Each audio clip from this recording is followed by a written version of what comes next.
سلام، د نن سهار د 9 بجو خبرونو ته مو زه سمیع الله امیني هرکلی وایم. ولسمشر غني افغان ځواکونو ته لارښوونه کړې تر هغې چې طالبانو اوربند ته مثبت ځواب نه وي ویلی د پخوا په څېر خپلو عملیاتو ته دوام ورکړي. ښاغلي غني تېر ماښام د ویډیو کنفرانس له لارې د څلور ولایتونو له ملکي او پوځي مسؤلینو سره په خبرو کې وویل د اوربند مشخصات ټولو ولایتونو ته استول شوي دي.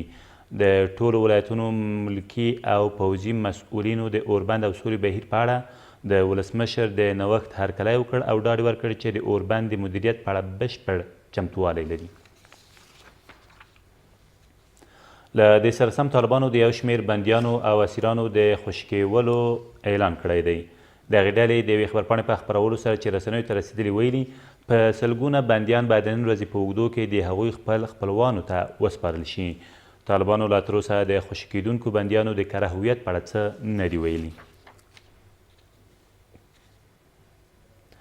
په ورته وخت کې په کابل کې د بیلابیلو هیوادونو استوګنو سفیرانو ویلي چې د افغانانو په مشرۍ او مالکیت د سولې د بین الافغاني خبرو او بل هر هغه اقدام چې د سولې لپاره ګټور وي ملاتړ کوي. دوی همداراز په تیر کوچني اختر کې د اوربند په اړه د افغان حکومت نوښت هم وستایه. ښاغلي غني سوله د افغان ولس بنسټیزه غوښتنه وبلله او زیاته کړه چې حکومت سولې ته د رسېدو لپاره له ټولو هغو ممکنه لارو چارو چې د باعزته او تلپاتې سولې لامل شي ګټه اخلي. د فاریاب د بلچراغ ولسوالۍ د بیرته نیولې په موخه د افغان ځواکونو عملیات روان دي. ملي دفاع وزارت وایي تازه دمې سرتیري هم سیمې ته رسېدلي دي. دغه ولسوالۍ 2 شپې مخکې پرته له هیڅ نښتې طالبانو له لوري نیول شوې ده. د ننګرهار په مرکز کې د ځانمرګو بریدګرو یوه 4 کسیزه ډله ونیول شوه. دغه کسان تېره ورځ د جلال آباد ښار د 4مې ناحیې په شاوخوا سیمو کې د عبدالله بن فتاده په مدرسې کې نیول شوي دي.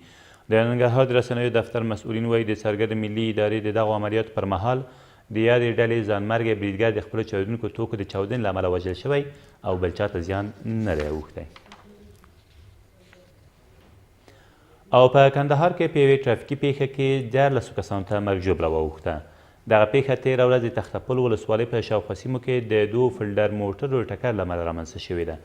د کندهار ولایت مطبوعاتو مسؤل عزیز احمد عزیزي وایي په دې پیښه کې 6 کسانو خپل ژوند له لاسه ورکړی او د 3 میرمنو په ګډون 9 نور کسان ټپیان دي. دا تر دې مهاله وروستي خبرونه، تر بیا مو الله مل.